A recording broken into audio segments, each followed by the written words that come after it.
시편 15편입니다. 구약성경 811페이지 시편 15편입니다.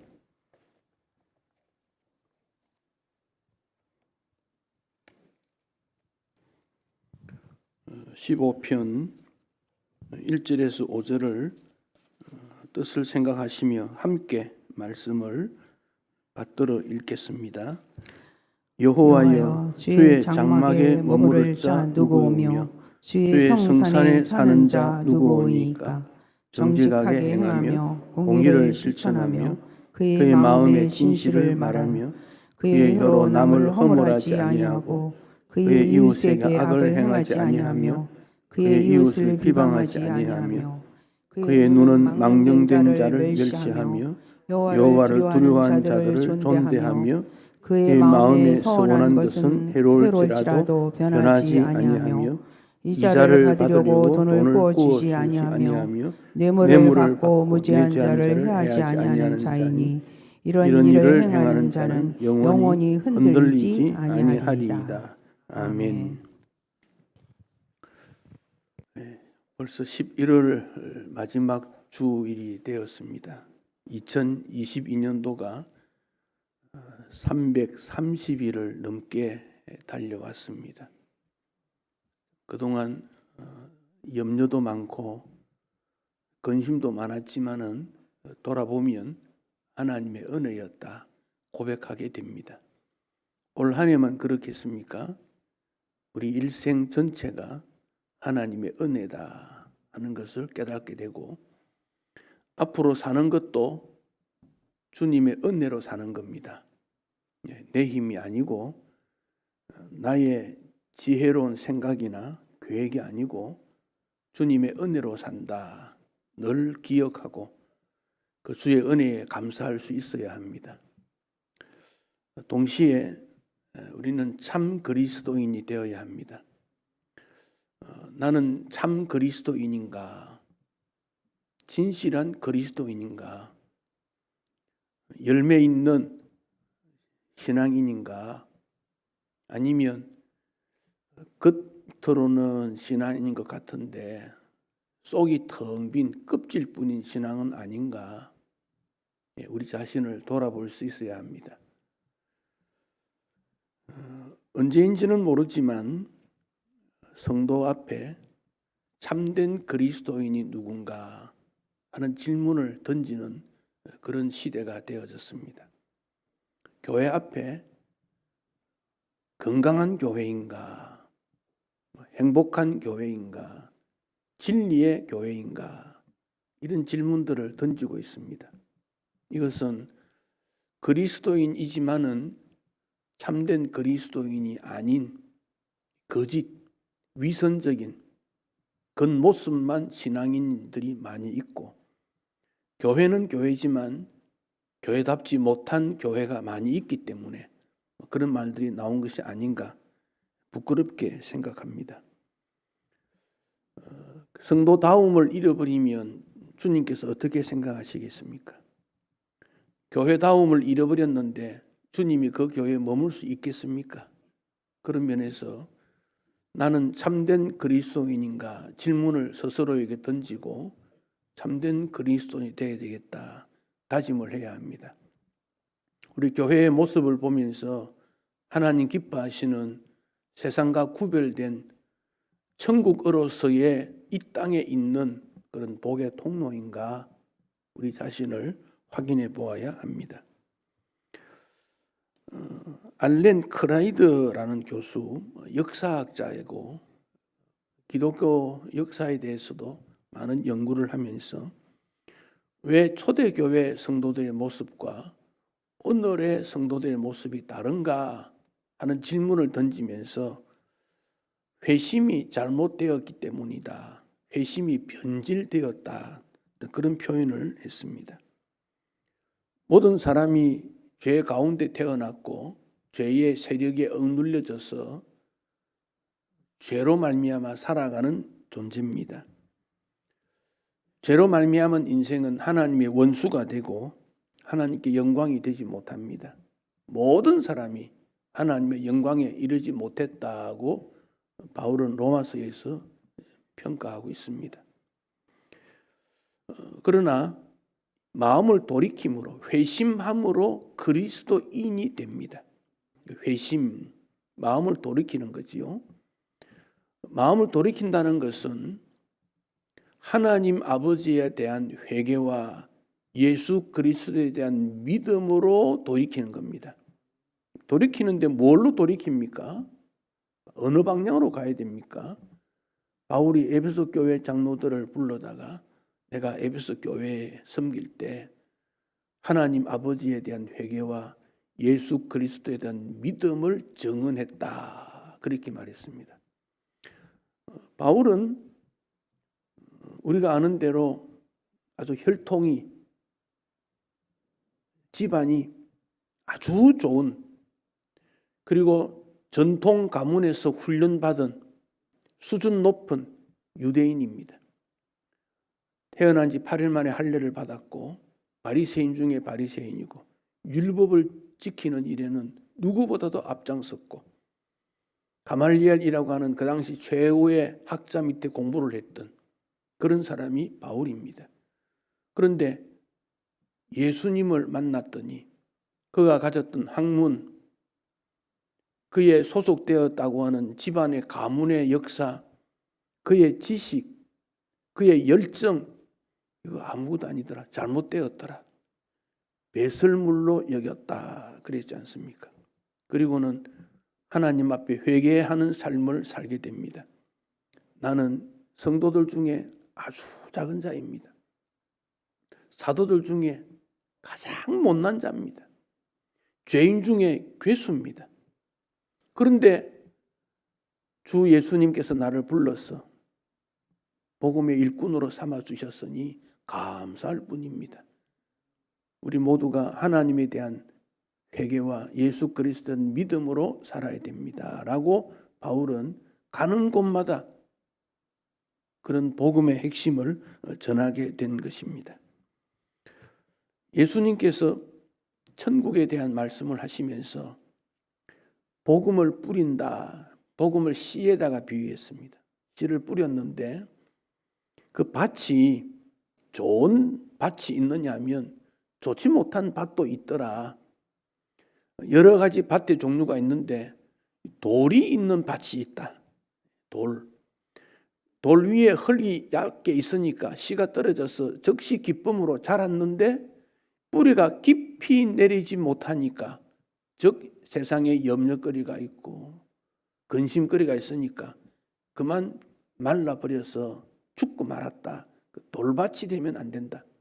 우리 마음에 돌 같은 무엇이 꽉 들어있는 거예요. 원망이 들을 수도 있고 아쉬움도 있고 이루지 못한 목표 때문에 분노도 있고 슬픔도 쌓여져 있고 아픔도 있고, 이 돌이 큰 게 들어있으면 복음이 깊이 뿌리를 내리지 못합니다. 이걸 끄집어내 버려야 됩니다. 돌을 버려야 됩니다. 그래서 좋은 마음밭을 만들어야 됩니다. 오랫도록 신앙생활을 해도 마음이 엉그러진 게 있는 분이 있어요. 왜 지금까지 내가 뭐 때문에 이렇게밖에 안 되는가? 나는 왜 그런가? 자꾸 그런 생각을 하게 될 때가 있는데 그 무거운 돌을 끄집어내야 됩니다. 또 씨가 땅에 떨어져 좋은 땅에 자랐는데 씨가 자라 올라다 보니까 가시떨기가 막 위에 있는 거예요. 엉겅퀴 가시떨기가. 세상의 염려, 돈에 대한 걱정, 믿음이 자라지를 못합니다. 뭐 좀 헌금하고 헌신하려고 하면 어떻게 살 건데? 뭐 먹고 살 건데? 그것도 못하면서 막 이런 생각에 해서가 하나님 앞에 헌신을 전혀 하지 못합니다. 자기도 헌신 안 할 뿐 아니라 다른 사람 하는 것도 막아버립니다. 재리의, 재물의 유혹, 세상의 염려 때문에. 예수 믿는다고 말하면서도 온전한 회심이 되지 못하면 일시적으로, 감상적으로, 거칠애적으로, 거짓으로 회심했다면 참된 믿음이 아니다. 알렌 크라이더 교수가 그 점을 우리에게 지적했습니다. 초대교회 성도들은 삶이 총체적으로 인격, 생활, 목표, 과정, 대인관계, 하나님 앞에 총체적인 변화가 이루어지게 된 것이다 그랬습니다. 그 당시 예수 믿는 사람들이 박해를 얼마나 많이 받았는지 모릅니다. 예수 믿는다 그러면 잡아다가 사나운 짐승들의 밥이 되게 했습니다. 불에 태워 죽였습니다. 그런데 어떻게 예수를 나의 주라고 고백할 수 있겠습니까? 그러다가 주후 313년에 기독교가 로마의 국교로 인정을 받습니다. 로마의 국교가 되니까 예수 믿는 사람들이 땅속에서 신앙생활하다가 다 밖으로 나옵니다. 그동안 박해를 너무 받았으니까 지위도 인정해 줍니다. 사회에 진출을 합니다.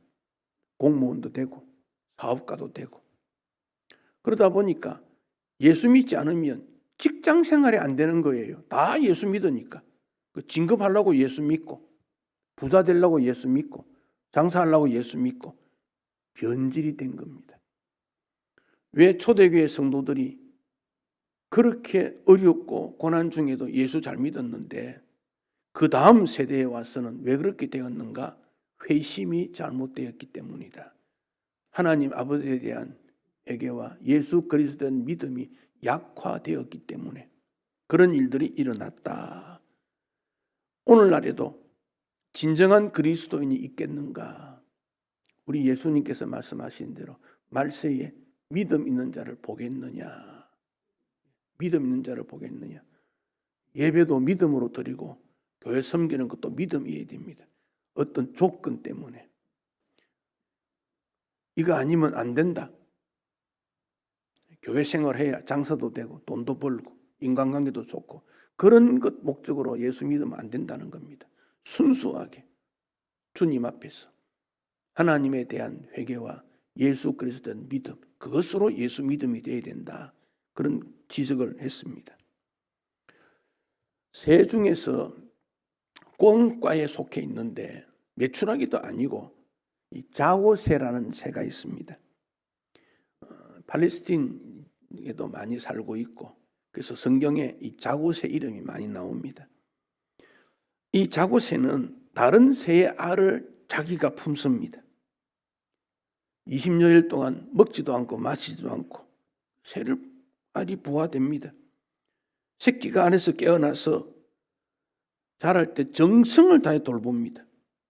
먹이도 물어다 주고 다른 짐승으로도 보호도 해주고. 그런데 새끼가 자라다 보니까 자기 의미가 아니에요. 도망가 버립니다. 헛수고한다는 거죠. 그래서 어리석은 새다 그럽니다. 예레미야 17장 11절에 보면 불의로 치부하는 자는 자고새가 낳지 아니한 알을 품은 같아서 그의 중년에 그것이 떠나겠고 마침내 어리석은 자가 되리라. 잘못된 신앙생활, 어렵지 못한 삶, 그것은 자기가 낳지 않은 알을 품는 것과 똑같다. 그래서 그게 자란 다음에 도망가 버린다. 그러면 뭐가 되겠느냐? 그게 어리석은 인생이 아니냐. 오랫도록 신앙생활을 해오신 분이 우리 가운데 많이 계십니다. 끝까지 믿음 생활을 해야 됩니다. 끝까지. 전염병도 있고 때로는 나라마다 전쟁도 있고 아픔이나 고통이라는 것은 인생길에 당연히 따라옵니다. 그럴 때 나는 끝까지 믿음 지킨다. 끝까지 지킨다. 주님 부르는 그 순간까지. 그게 우리의 신앙이 되어야 됩니다. 바울이 기독교 신앙에 대해서 가장 많은 교훈과 교례를 남겼지요. 바울이 죽고 난 다음에 300년쯤 지난 다음에 등장된 인물이 어거스틴입니다. 어거스틴. 이 어거스틴은 어머니 모지카의 영향도 많이 받았고 부자였고 그러면서 복음을 받아들였지요. 그는 최고의 바울 다음에 최고의 신학자가 어거스틴입니다. 아우구스티누스라고도 영어로는 발음이 됩니다. 그가 어느 날 꿈을 꿨는데 천국에 들어가는 입구에 가게 된 겁니다. 천사가 물었습니다. 너는 누구냐? 예, 내 이름은 어거스틴입니다. 어거스틴이라는 이름의 뜻은 덕망이 있다, 좋은 징조다, 뭐 그런 뜻이라 그래요. 그래서 사람들이 그를 길은 불러준 거예요. 그랬더니 천사가 자세히 어거스틴을 쳐다보니 너 그리스도인이 아니야. 너 머릿속에는 철학 사상만 가득 찬 거야. 깜짝 놀랐습니다. 추후 300년 후반, 400년 중반 그때에는 신학, 철학이 다 같은 겁니다. 그래서 철학 공부하는 사람도 아우구스티누스의 철학을 공부합니다. 신학도 그렇습니다. 내 머릿속에 철학적 관점에서 신앙을 설명하고 믿음 생활을 이해하고 그런 것을 쫓았다는 평가를 받고 하나님에 대한 회개, 예수 그리스도에 대한 믿음이 무언가를 회심하고, 그래서 어거스틴은 수도원을 지어서 영성 운동도 합니다. 자기의 지위나 신분을 따라 다른 사람들이 칭찬해 주니까 우쭐해지니까 거기서 떠나서 조용히 혼자서 하나님 앞에 과연 나는 믿음 있는 사람인가, 그런 수도원 운동도 일으키고 그 시대의 학문의 중심이 됐던 사람입니다. 여러분은 참 그리스도인이십니까? 주님 앞에서 우리 자신을 돌아보아야 합니다. 편안한 삶과 기독교 문화에 적응되는 신앙인이 아니라 오직 예수를 통하여 믿음으로 살겠다고 다짐하고 실천해야 합니다. 우리 사람에게 고난이 있습니다. 왜 고난이 있는가? 그리스도인들은 이 고난은 나를 참 그리스도인으로 만드는 하나님의 방법이다. 그렇게 받아들여야 그 고난이 나에게 유익이 됩니다. 아브라함, 이삭, 야곱을 믿음의 조상이라 그럽니다. 그 중에 야곱이 아버지의 축복을 형에게 가는 것을 빼앗고, 그래서 형이 두려워서 외삼촌 집으로 도망을 갔지 않습니까? 20년 있으면서 아내도 넷, 자녀가 12, 큰 부자가 되었지요. 재물도 아주 많아졌고 외삼촌 집에 더 이상 있을 수가 없어서 돌아와야 됩니다. 돌아가는데 형이 두려운 거지요. 약복강가에서 천사와 씨름하면서 믿음으로 승리될 것을 확신하고 그 후에 형을 만나서 호응하고, 형님을 보니까 하나님 보는 것 같습니다. 내가 잘못했습니다. 그 형도 그래 나도 잘못했다. 화해가 되었지요. 그러면 야곱이 베델로 가야 합니다. 왜냐하면 아버지 집을 떠날 때 베델에서 돌을 가지고 베개 삼아서 하던 그때 하나님을 만났기 때문에, 그리고 약속도 했기 때문에 내가 다시 이곳으로 돌아오면 나의 하나님이 여호와 하나님이 되시고 소득의 11조를 주님 앞에 드리고 내 삶의 주인이 하나님인 것을 고백하겠습니다. 그런 서약을 했지 않습니까? 그런데 가족들을 데리고 많은 소, 양, 낙타 데리고 오다가 세겜이라는 곳에 머뭅니다. 세겜에 머무는 이유는 외삼촌 집에서 있던 문화가 세겜까지는 거의 비슷해요. 근데 베델까지는 남쪽으로, 남서쪽으로 더 내려와야 되는데 베델에 가면 완전히 그쪽 자라왔던 문화와 다른 그런 곳이기 때문에 그렇습니다. 그 세겜에서 한 10년 이상 살았을 거예요. 근데 어느 날 그 세겜의 추장의 아들, 하몰이라고 하는 추장의 아들, 이름이 세겜 똑같습니다. 장소 이름과 사람 똑같습니다. 그 세겜이 야곱의 딸 디나를 흠모해가지고 성폭행을 했습니다. 강간을 했습니다. 야곱의 아들들이 그 다 장성했는데 가만히 있겠습니까? 난리가 났지요. 그랬더니 세겜이 와서 하는 말이 결혼하자 그랬습니다. 야곱이 자녀들을 불러놓고 회의를 하니까 자녀들이 말합니다. 할례 받지 않는 사람, 하나님 모르는 사람에게 우리 여동생 줄 수 없다.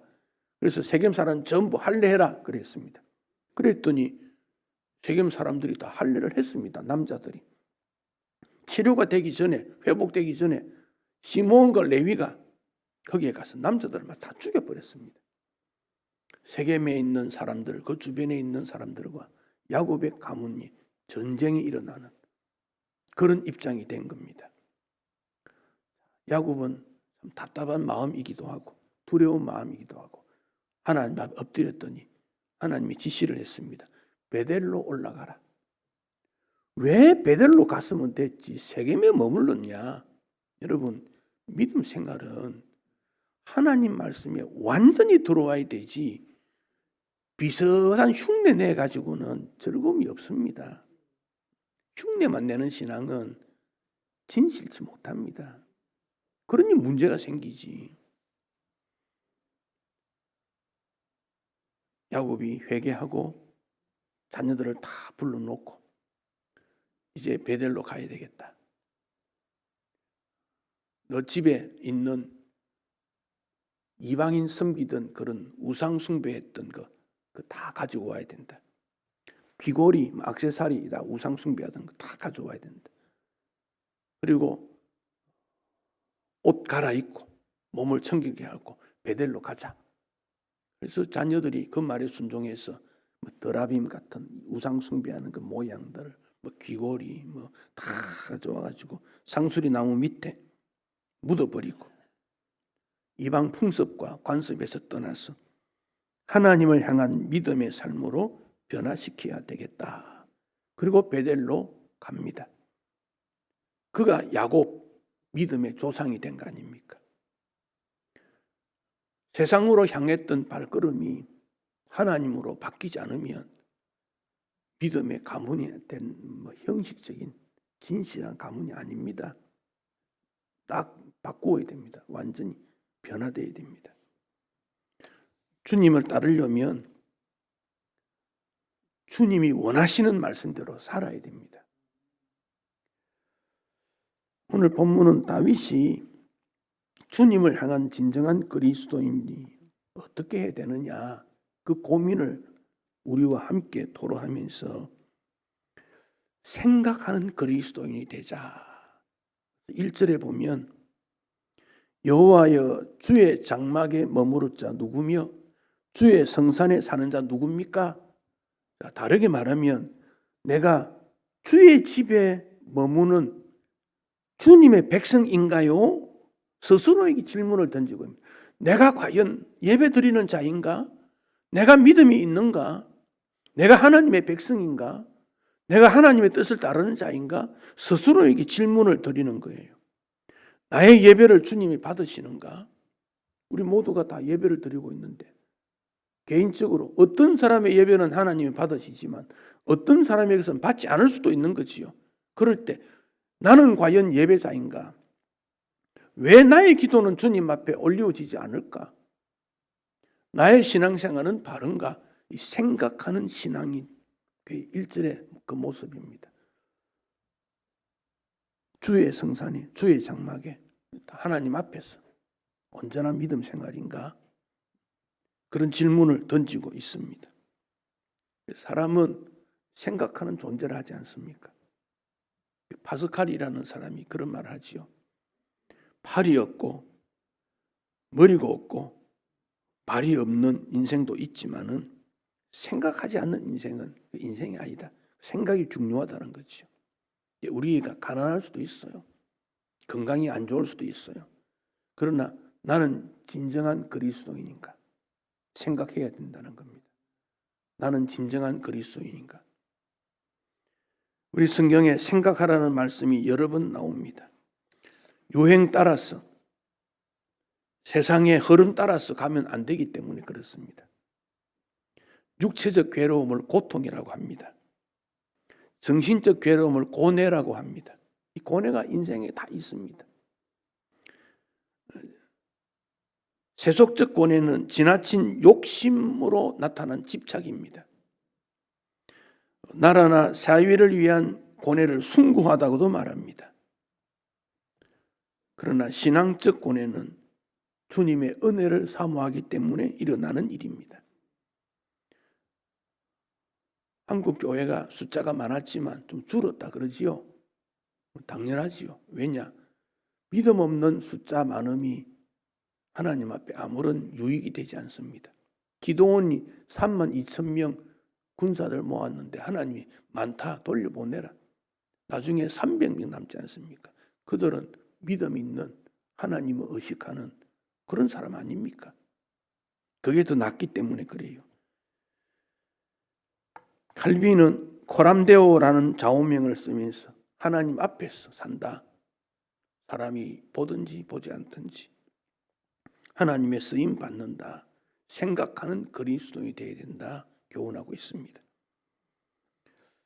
2절은 목표, 계획, 뜻을 세워야 된다는 겁니다. 2절 정직하게 행하며 공의를 실천하며 그의 마음의 진실을 말하며 여기 정직하게 행하며 공의를 실천하며 그 마음의 진실을 말하며 이 말은 한 번만 하고 말하는 것이 아니라 지속적인 영어로 말하면 분사형입니다. 계속 그래야 된다. 계속 그래야 된다. 그런 뜻입니다. 성공이란 공을 들여서 이루는 것인데 뜻하고 목적한 바 이루는 것인데 어떤 방법이냐? 뜻을 세워서 그런 말입니다. 대표적으로 다니엘은 청소년기에 바벨론으로 포로로 잡혀갔지 않습니까? 어렸지만은 뜻을 세워서 우상 앞에 제물을 올렸던 것을 먹지 않겠다. 나를 깨끗하게 하겠다. 그 뜻이 다니엘을 평생토록 가장 지혜로운 자 만들었지 않습니까? 단순한 정치 지도자가 아니라 미래를 보여주는 지도자가 된 것이 다니엘입니다. 뜻을 정하여 내년도 23년도에는 어떻게 믿음 생활할 것인가 뜻을 정하여 그런 말입니다. 지나간 건 어쩔 수 없어요. 다가오는 내 남은 인생은 어떤 계획과 뜻을 목표를 가지고 주님 앞에 살 것인가. 연세 드신 어른들은 직장생활 할 것도 아니고 뭘 하겠습니까? 그러나 믿음으로 하나님을 잘 섬기겠다는 뜻을 정하여 진실한 그리스도인이 되어야 합니다. 3절에서 5절은 하나님 앞에 서는 자격, 성전에 들어갈 자격을 말하고 있는데 3절은 이웃 관계에 대한 말입니다. 그의 혀로 남을 허물하지 않고 악을 행하지 않고 비방하지 않고 사람은 혀로 허물하고 비방하는 일이 너무 많아요. 그리스도인이라고 예외가 아니에요. 온통 세상이 비방투성입니다. 교회 안에서는 그런 일이 없어야지요. 교회 안에서는. 예수 믿는다고 하면 그런 일이 없어야지요. 4절은 그의 눈은 망령된 자를 멸시하며 즉 여호와를 싫어하고 믿음 생활하지 못하는 그들과 관계를 맺지 않는다. 그런 뜻입니다. 여호와를 두려워하는 자를 존대하고 서원한 것은 이루는 거다. 어떤 것이 믿음 생활인가 알려줍니다. 5절은 금전 관계에 대한 내용입니다. 이자를 받으려고 돈을 구워주지 아니하며 뇌물을 받고 무지한 죄를 해하지 않으려야 된다. 돈 앞에 정직한 사람이 쉽지 않습니다. 허물하지 않고 하나님을 두려워하고 약속을 지키고 물질에 대한 깨끗한 자. 5절 뒷부분에 영원히 흔들리지 않는다. 하나님 앞에 설 수 있다. 그런 말씀입니다. 간디가 영국에 유학을 갔습니다. 영국 사람들의 삶을 보니까 수준이 높고 본받아야 되겠다. 그 이유를 보니까 예수 믿더라는 것입니다. 그가 성경을 읽고 신앙생활을 하면서 예수 그리스도는 참 좋다. 그런데 예수 믿는 성도는, 신자는 싫더라. 영국 사람들이 유색 인종이라고 멸시하는 걸 보고 그건 싫다. 그렇게 말을 했습니다. 간디를 맞아주지도 않았고 성경 가르쳐 달라고 그래도 말도 하지 않고 유색인이라고 거부하고 삶이 믿음과 다른 것을 볼 때 예수와 예수 믿는 사람은 다르더라. 그런 말을 했습니다. 믿음 생활에 무엇보다도 하나님 중심으로 노아나 아브라함이나 베드로나 그 관로를 제가 둔 것은 여러분 이름을 넣으면 좋겠다 싶어서 관로를 해뒀습니다. 믿음은 행동으로 나타나야 합니다. 어느 교회 옆에 장사하는 집이 하나 있었습니다. 그 주인이 성도들이 오니까 막 목사님을 칭찬해요. 아, 좋은 목사님 맞다고. 그래서 설교를 들어봤냐고, 왜 그러냐고 물었더니 외상값 잘 갚아주더라고. 그리스도인은 정직해야 된다는 거죠. 작은 일에 있어서도 진실해야 되기 때문에 그렇습니다.